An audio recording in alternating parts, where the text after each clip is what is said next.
I wake up, heart thumping so loud it echoes in my ears. It's 3:12 a.m. I lay perfectly still beside Maya, my partner, in our small apartment on the 10th floor of a brownstone building in Brooklyn, New York, August of 2018.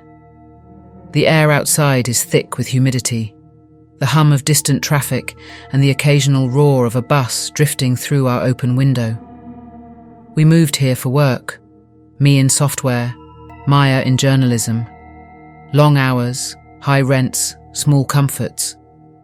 But this night, something rips the comfort apart. I feel it first as a weight pressing on my chest, as though I'm pinned to the mattress by something invisible. I try to breathe, trapped. I stare at the ceiling plaster pattern, peeling slightly at the corners. A ceiling fan creaks above, the blades casting shadows, distorting. My mind knows I am awake, but my body betrays me. I cannot move. Panic spikes. I swallow hard. My pulse hammers in my throat. Then everything shifts. I'm floating, weightless, somehow lifted upward through the ceiling boards, through the darkness in the hallway beyond. I hover just past the hallway light, glowing pale in the long shadows. I sense movement. Maya doors closed, the router's red light blinking, the soft blur of the refrigerator humming way down in the kitchen. But now I'm elsewhere. Not quite here. I'm in the same building, but outside of normal time. It's the stairwell, cement walls, rusted fire escape doors against every third flight. I drift. The smell of metal paint, the tang of water from old leaks. I look down. I see myself, my sleeping body on the bed. I see Maya, dark curls fanned out on the pillow. Then another figure appears. A silhouette, a tall shape at the top step. No face I can see. It stands at the landing just beyond reach. Light from the emergency exit sign above it flickers green, the paint chipped. The figure doesn't move. It's just there, watching. Adrenaline bursts. I dart toward the figure, propelled by some force, terrified, furious. I want to protect Maya. I reach, but I can't cross the stairwell. The floor beneath me feels distant, unreal. The walls shift, the shape dissolves into darkness. I blink, jerk backwards. I snap awake in bed, body retracting, as though sucked back. Maya is breathing deep, undisturbed, sleeping. I'm drenched in sweat, my heart racing as though I sprinted across a track. I sit up. The clock glows 3:17 a.m. I swallow. No words. I place a hand on Maya's shoulder. She doesn't wake. The nights after, the pressure returns. A low vibration in the walls. Whispers I think I hear behind the drywall, soft, indistinct voices. I tell myself, sleep hallucinations, stress, too much caffeine. But it escalates. One night, I fall asleep reading. The lamp by the bed burns too bright. I drift. I wake, or believe I wake, in a place of shadows. I stand on a rooftop nearby, the roof of the next brownstone to the east. I know because I recognize the water tank, rusted steel, the graffiti on the brick. The moon is just past full, cloud thin. I walk toward the edge. The city sprawls. Lights of Bedford Avenue, yellow street lamps, taxis crawling, distant sirens. Then I hear Maya's voice, though it doesn't carry a shape of air. It resonates in my mind. She's screaming. I spin.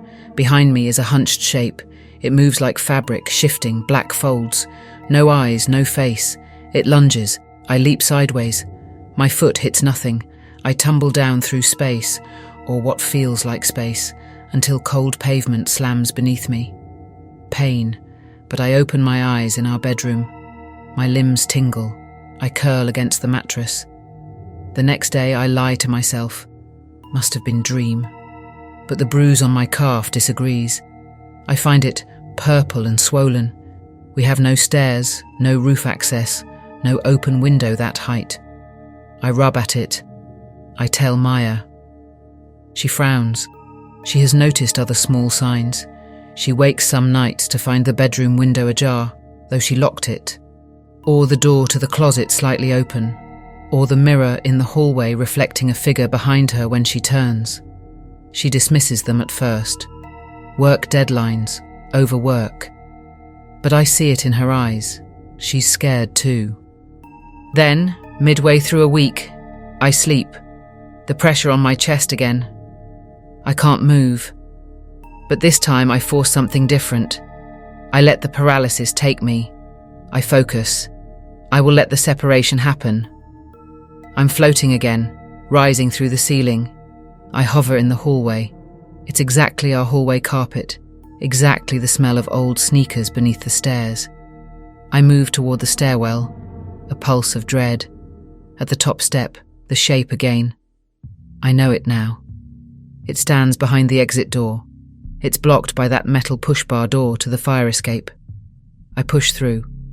I pass through the door and the wind slams against me. Open air, roaring with the city's heat and exhaust. I'm outside on the fire escape landing, shaky iron, paint peeling off, mesh wire around. I look back inside. I see Maya asleep. The lights inside warm. The night thick. Then the silhouette floats behind me. It glides over the roof.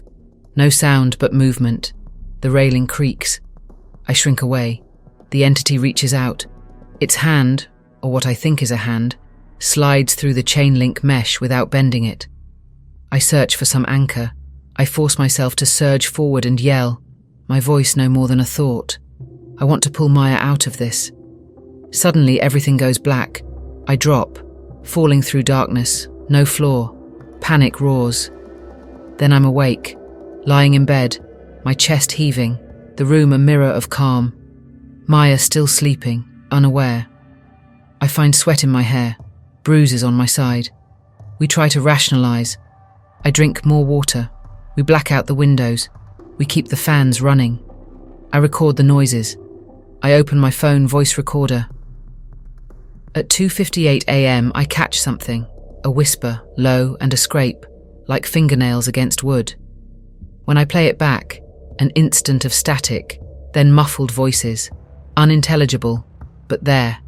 The hairs on my arms raise. That night, Maya wakes me. Lamp off, moonlight filtering in. She shows me the mirror across the hall. She saw something behind me in the reflection just now. Motion, but no shape. She closed her eyes, opened them, gone. We turned to look, wall, nothing. But we both know something moved, then we plan. When the pressure comes next, we both will try to astrally project, aware, together. If I can get there, maybe I can confront it. We lie down one night, early, 11 p.m. No screens, no caffeine after dinner. We meditate, breathing together. The clock ticks past midnight.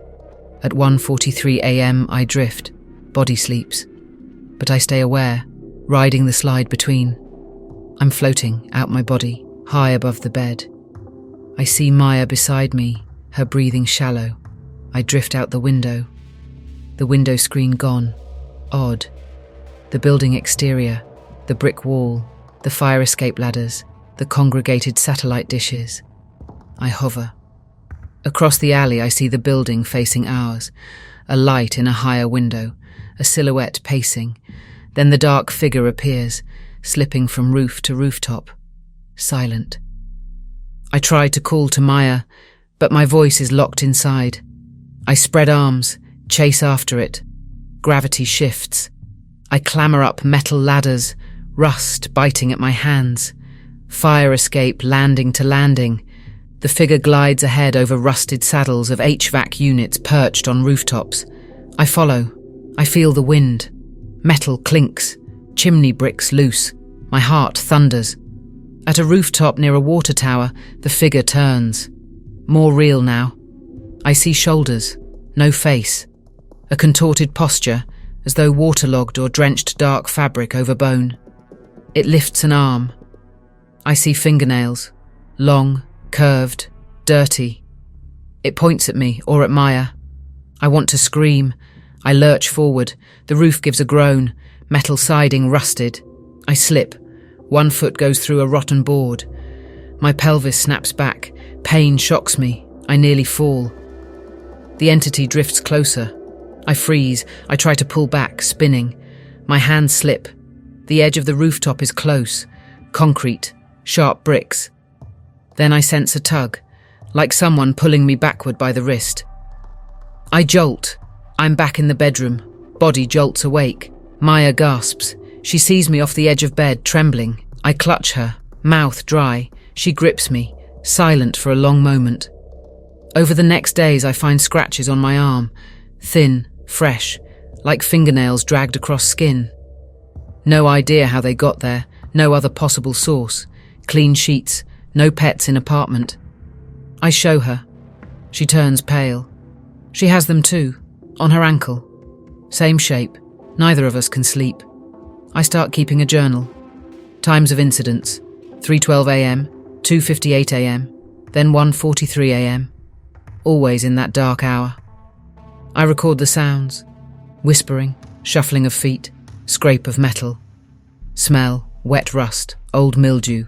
Sometimes smell of sweat or smoke. Visual: shadows just off angle. Sense of presence: cold spots in the hallway near our door. Chills creeping up the spine. The tension builds. At work, I catch myself drifting. My mind splitting between dark rooftops and meeting deadlines. Maya stumbles over her words in interviews. We grow gaunt, bags under eyes. One night, I decide to force the confrontation. I wake at 1:43 a.m. I lie perfectly still. I wait. The pressure comes. Chest compresses. I allow it. I slip again. Awake, but out of body. I hover above the bed. I drift through the wall toward the hallway. No light. My heart pounding in ears. I go to the stairwell. No door to fire escape. It's blocked. I climb. I hear something, whispering below. I follow, candles lit somewhere. I realize I'm in the basement of the building. Old boiler room, pipes, damp brick walls, low ceilings. I see steam coils dripping, the smell of gas and rust overwhelming. I see Maya's sleeping form by a door I don't recognize in waking life. She's pale, weak. I try to reach her, then I see the figure again, lower than me in the shadows, leaning against the pipes, watching. It moves slow. Deep breath. I point. Instinct, rage. I charge. I cross the threshold into a room whose floorboards sag. The figure glides across the boards. I lunge. My hand tries to push through its chest. Resistance. Then skin, ice cold. I recoil. It presses forward. A noise like a hiss or sigh. I try to pull Maya with me. The floor creaks, threatening collapse. Then lights flicker in the real world. Bulbs in the hall above burst with a sharp pop. I wake with Maya shaking me. We both wake with the shock. Lamps off, ceiling light flickering. The smell of gas fills the stairwell. In the kitchen, I see the pilot light on the stove blinking wildly. Not touched. We run outside. Neighbours gather. Fire department arrives. No fire. Gas company checks lines. All safe. No logical cause for the smell. After that night, the knocks seem to subside. The entity doesn't show on rooftops. No more bruises. No more scratches. The memory clings. I'm haunted by knowing I saw Maya asleep in places she'd never been. Rooms I don't know. The sense of being watched, of two selves, one alive, one floating in shadow. Months later, we move out. New apartment, same borough. High ceilings, quieter street. Still, once in a while, I drift in sleep. The pressure on the chest, the whisper, a flicker of motion at the door. But I force myself awake. I refuse to follow. I keep the night light. I keep lights low, but on. I no longer try to astral project. I no longer chase the figure. I accept not knowing. I live forward. And when I lie awake and feel the weight return, I focus on breathing. I see Maya's curled up body beside me. I open my eyes. The shadows pull back. I know this much. I survived. I remain. The entity recedes, but never quite disappears.